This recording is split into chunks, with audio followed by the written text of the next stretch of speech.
भारतवर्ष में ऐसे अनेक पुत्र हुए हैं जिन्होंने अपने सत्कर्मों से माता पिता का उद्धार किया। परंतु ऐसी माता जो स्वयं अपने पुत्रों को ज्ञान देकर उन्हें संसार सागर से पार करा दे, ऐसी अद्भुत माता केवल मदालसा ही थी। मदालसा एक आदर्श नारी, आदर्श सती और एक महान ज्ञानी माता। उसका जीवन केवल एक कहानी नहीं, बल्कि आत्मज्ञान का प्रकाश है। बहुत प्राचीन समय की बात है। शत्रुजित नाम के एक धर्मात्मा राजा राज्य करते थे। उनकी राजधानी गोमती नदी के तट पर थी। उनका एक वीर, बुद्धिमान और सुंदर पुत्र था, राजकुमार ऋतध्वज।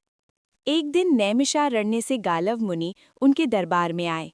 उनके साथ एक दिव्य घोड़ा था। उन्होंने कहा, महाराज, एक दैत्य हमारे यज्ञ और तप में बाधा डाल रहा है। हम उसे नष्ट कर सकते हैं, लेकिन ये कार्य राजा का है। ये दिव्य अश्व सूर्य देव का दिया हुआ है। आपके पुत्र ही इस पर सवार होकर उस दैत्य का वध करेंगे। राजा ने तुरंत अपने पुत्र को भेज दिया। राजकुमार ऋतध्वज उस दिव्य घोड़े पर सवार होकर आश्रम की रक्षा करने लगे। एक दिन वो दैत्य सूअर का रूप धारण करके आया। राजकुमार ने तुरंत उसका पीछा किया और बाण मारा। घायल दैत्य भागता हुआ एक गुफा में कूद गया और राजकुमार भी उसके पीछे पीछे पाताल लोक में पहुंच गए। वहां उन्होंने एक अद्भुत नगर देखा, सोने के महल, दिव्य प्रकाश और फिर एक सुंदर राजकुमारी। वो थी मदालसा, गंधर्वराज विश्ववसु की पुत्री। उसे पाताल केतु नामक दैत्य ने अपहरण कर वहां रखा था और उससे विवाह करना चाहता था। मदालसा ने पहले ही सुन रखा था कि जो वीर उस दैत्य को घायल करेगा वही उसका पति होगा। जब उसने ऋतध्वज को देखा, दोनों के हृदय एक दूसरे की ओर आकर्षित हो गए। राजकुमार ने अपना परिचय दिया और जब ये स्पष्ट हुआ कि वही दैत्य को घायल करने वाले हैं, तब वहीं पाताल में उनका विवाह संपन्न हुआ। लेकिन जैसे ही वे वापस लौटने लगे, दैत्य पाताल केतु अपनी सेना लेकर आ गया। भयंकर युद्ध हुआ और अंततः राजकुमार ने दिव्य अस्त्र से सभी दैत्यों का संहार कर दिया। दोनों वापस राज्य में पहुंचे। मदालसा ने अपने सास ससुर की सेवा की और आदर्श गृहिणी के रूप में रहने लगी। कुछ समय बाद एक घटना ने सब बदल दिया। एक दैत्य मुनि का रूप धारण कर राजकुमार को छल गया और राज्य में जाकर झूठी खबर फैला दी कि राजकुमार युद्ध में मारे गए। ये सुनते ही मदालसा ने अपने प्राण त्याग दिए। जब राजकुमार लौटे तो उन्हें ये दुखद समाचार मिला। उनका हृदय टूट गया।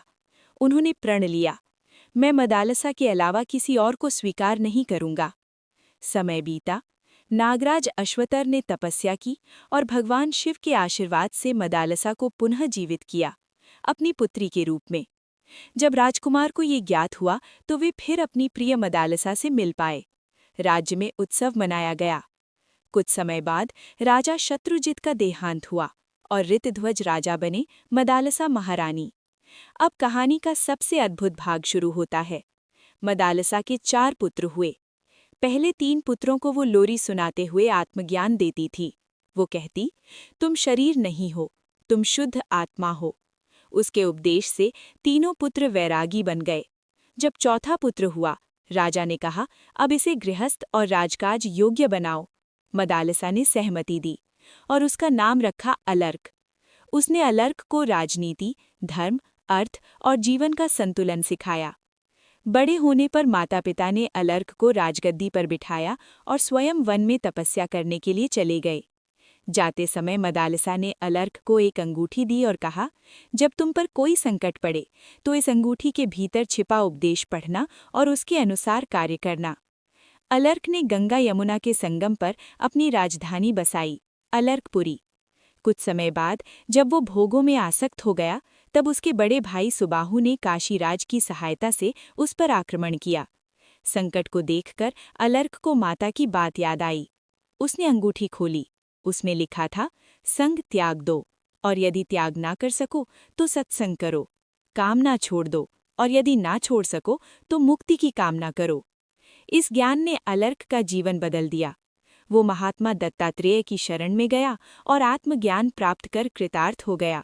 इस प्रकार मदालसा ने अपने पुत्रों को ही नहीं, अपने पति को और स्वयं को भी मोक्ष के मार्ग पर स्थापित किया। आज मदालसा इस संसार में नहीं है, पर उसका नाम, उसका ज्ञान और उसकी कथा हमेशा अमर रहेगी। अगर आपको ऐसी कहानियां सुनना अच्छा लगता हो तो चैनल को सब्सक्राइब करें। धन्यवाद।